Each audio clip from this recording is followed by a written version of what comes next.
যেতিয়া কৈছিলো যে 1 লাখ চৰকাৰী চাকৰি দিম কংগ্ৰেছৰ মানুহবিলাকে মোক হাঁহিছিলে আজিতো মই কৈছো 1 লাখ নহয় আমি পাৰিলে 1.5 লাখ পাছ কৰি 2 লাখৰ ওচৰা-ওচৰি লৈ যাম এতিয়া মোক লৰাবিলাকে খুদে যে দাদা পুলিচৰ দৌৰ কেতিয়া হ'ব আমি কওঁ জুলাইত দৌৰা হ'ব 1 লাখ চাকৰি দিয়ে 35,000 আৰু 1,35,000 চাকৰি শেষ কৰিয়ে 2 লাখৰ কাৰণে আমি যাত্ৰা আৰম্ভ কৰি দিম টকা পইচাও দিব নালাগে আগতে কৈছিলে অৰুণোদয়টো বন্ধ হৈ যাব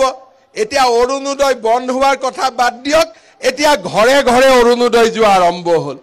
আত্মসহায়ক গোট হ'ল গাঁৱৰ 40 লাখ মহিলাৰ বেংক একাউণ্টত লাখপতি বাইদেউ 10,000 টকা কৰি আমি পঠাম আৰু নগৰৰো 5 লাখ বাইদেউৰ একাউণ্টত আমি 10,000 টকা কৰি পঠাম 4,500 কোটি টকা মানুহে কল্পনাও কৰিব পৰা নাছিল আজি আপোনালোকে চিন্তা মা আৰু বাইদেউসকলক আমি লাখপতি বনাব লাগিব বনিব ইচ্ছা নাই লাখপতি কাৰ কাৰ ইচ্ছা নাই হাত ডাঙক কাৰ কাৰ লাখপতি বনিব ইচ্ছা আছে তেওঁলোকে হাত ডাঙক এবাৰ তেলে লাখপতি বনাব কোনতে কিয় মনে মনে আছিল ভাব নবনাও বুলি ভাবি আছে নেকি লাখপতি বনিব ইচ্ছা আছে নে নাই অলপ সাউন্ডটা কম হৈছে নেকি লাখপতি বনিব ইচ্ছা আছে নে নাই আচ্ছা এটা কেনেকে লাখপতি বনিম এটো মই কৈ আছো এতিয়া ফর্ম বিলাক ফিল আপ কৰি আমি দিলু নে নাই কোনে কোনে দিলে ফৰ্ম ফিল আপ কৰি হাত ডাঙক আরে বাইদেউ সব দি দিলে বাপ রে বাইদেউ কেজনী ভাল কিন্তু কামাখ্যা একদম এডভান্স হৈ আছে হয় না এতিয়া ফর্ম ফিল আপ কৰি দিলে আপোনালোকক এদিন ৰাতিপুৱা আমি ফৰ্মখিনি পৰীক্ষা কৰি লওঁ পৰীক্ষা কৰাৰ পিছত একদিন ৰাতিপুৱা আপোনালোকৰ মোবাইলত মেছেজ আহিব টুং টুং আৰু সেই দিনাখনে আপোনালোকৰ বেংক একাউণ্টত টপং কৰি 10,000 টকা সোমাই যাব ঠিক আছে এই যে 10,000 টকা সোমাব এই 10,000 টকা আমি কাক দিম গিৰিয়েক বিলাকক দি দিম নেকি কাক দিম কোনে কোনে গিৰিয়েকক দিব হাত ডাঙক কোনে কোনে গিৰিয়েকক নিদিয়ে হাত ডাঙ যে 97,000 ল'ৰা ছোৱালীক আমি যোৱা 2 বছৰত চৰকাৰী চাকৰি দিলো আৰু চাকৰি দিয়াতকৈ ডাঙৰ গৌৰৱৰ কথা এতিয়া চাকৰি নামত আৰু কোনেও অসমত টকা লবৰ কাৰণে সাহ নকৰে টকা লোৱা বজাৰখনো আমি সদায় কাৰণে আজি শেষ কৰি দিলো শ্ৰদ্ধা ৰাইজ 1 লাখ চাকৰি হৈ গল আজি মই আকৌ কব খুজিছো যে যি দিনাখনে 1 লাখ চাকৰি দিয়া শেষ হ'ব সেই দিনাখনে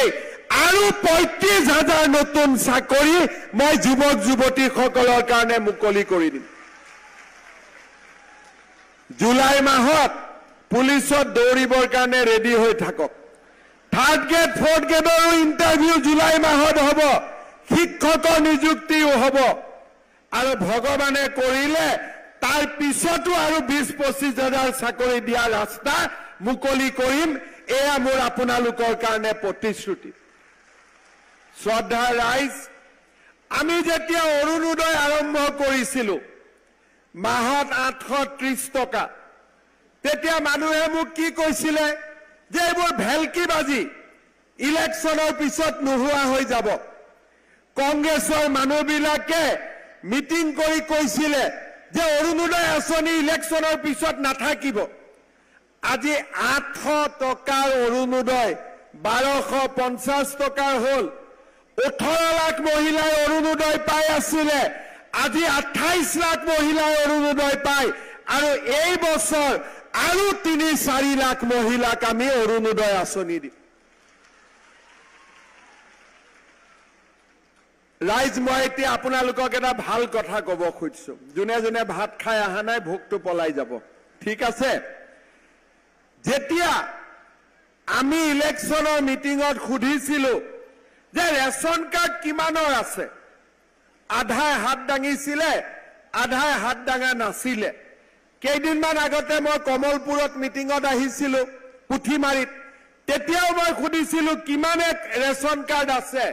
আধাই হাত দাঙে আধাই নাদাঙে আজি আমি 42 লাখ লোকক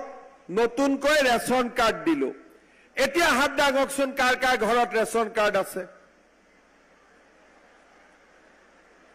এতিয়া যাদু হৈ গল নে নাই আগত নাছিলে এতিয়া সবৰ হৈ গল এতিয়া মই আৰু এটা কথা ক'ব খুজিছো যাৰ যাৰ ঘৰত ৰেচন কাৰ্ড আছে সেই ঘৰতে যদি এটা অৰুণোদয় দি দিও কেনেকুৱা হ'ব ভাল হ'ব না বেয়া হ'ব আচ্ছা মই এতিয়া আৰু এটা পৰীক্ষা কৰো ভাল হ'ব নে বেয়া হ'ব অৰুণোদয় এই মাই তই অলপ ইফালে আহ তাৰ পিছত কথা পাতিম ৰ এক মিনিট তই তালখন অলপ পিছত বজাবি আহ মাই এইফালে আহিব হ'ব তই এতিয়া এতিয়া মোক আপোনালোকে কওক অৰুণোদয় কিমানৰ আছে হাত দাঙক অলপ হাতখন দাঙি থাককচোন অৰুণোদয় কিমানৰ আছে এতিয়া আপোনালোকে নামক অৰুণোদয় কাৰ কাৰ নাই হাত দাঙক বা এতিয়া যদি যাৰ যাৰ ঘৰত ৰেচন কাৰ্ড আছে তাকে যদি অৰুণোদয় দি দিও অহাবাৰ হাত দাঙাটো বন্ধ হৈ যাব নে নাযাব হয়নে এইবাৰ মই সেইটো বুদ্ধি লৈ আহিছো ইমান সিলেকশন গণ্ডগোল হৈ থাকে যদিকে যি পৰিয়ালতে ৰেচন কাৰ্ড আছে তাতে এটা অৰুণোদয় জাপি দিয়ে জামেলা শেষ হয়নে নহয় এতিয়া ৰেচন কাৰ্ড পালো অৰুণোদয় পালে কি হ'ব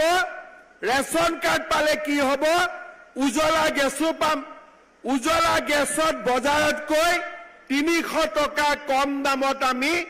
উজ্বলা গেছ পাওঁ ৰেচন কাৰ্ড পালে আমি কি পাওঁ প্ৰধানমন্ত্ৰীৰ আয়ুষ্মান ভাৰত আৰু মুখ্যমন্ত্ৰীৰ আয়ুষ্মান অসম 5 লাখ টকালৈকে চিকিৎসা বিনামূলীয়া এতিয়া মোৰ মনত আৰু এটা ইচ্ছা গৈ আছে যে যাৰ ঘৰত ৰেচন কাৰ্ড আছে সেই ঘৰত এজন মুৰব্বী মানুহ আছে নে নাই ঘৰত এতিয়া মুৰব্বী মানুহজনক ভগৱানে নকৰক মা কামাখ্যাই নকৰক কিন্তু মুৰব্বী মানুহজনৰ যদি এক্সিডেন্ট হয় কিবা কাৰণত বেমাৰ হয় মৃত্যু হয় ঘৰখনত অন্ধকাৰ নামি আহে নে নাহে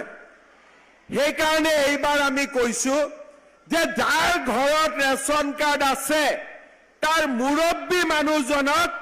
আমি সৰকাৰি খৰচত ইন্স্যুৰেন্স কৰে দিম যাতে তেওঁৰ বিপদ হলে পৰিয়ালটোৱে ইন্স্যুৰেন্স লাভ কৰিব পাৰে